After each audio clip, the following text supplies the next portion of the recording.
Nagbigay ng tapat na sagot ang ultimate multimedia star na si Tony Gonzaga nang matanong kung namimiss ba niya ang pagiging host ng hit reality show na Pinoy Big Brother.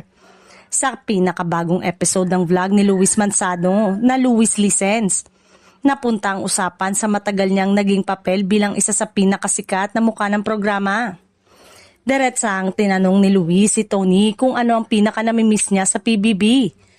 Agad naman niyang sinagot at sinabing ang mga kasamahan niya ang unang pumapasok sa isip niya.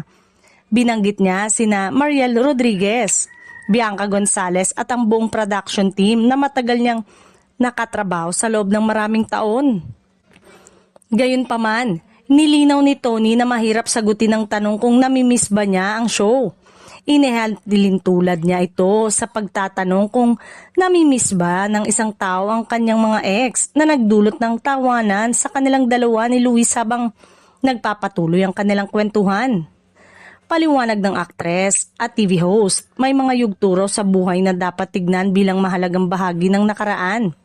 Para sa kanya, ang PBB ay isang season ng kanyang karir kung saan ibinigay niya ang lahat ng makakaya at buong puso niyang ginampanan ang kanyang trabaho bilang host. Dagdag pa niya, mas pinipili niyang balikan ang panahong yun ng may pasasalamat at walang pagsisisi. Ayon kay Tony, masaya siyang naibigay niya ang kanyang 100% sa programa at nananatili itong espesyal na alaala sa kanyang showbiz journey.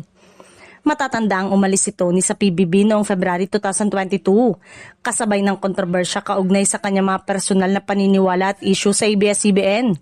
Sa kabila nito, ipinahayag niyang lubos siyang nagpapasalamat sa 17 years niyang pananatili sa reality show dahil sa mga aral, karanasan at relasyong nabuo niya sa industriya.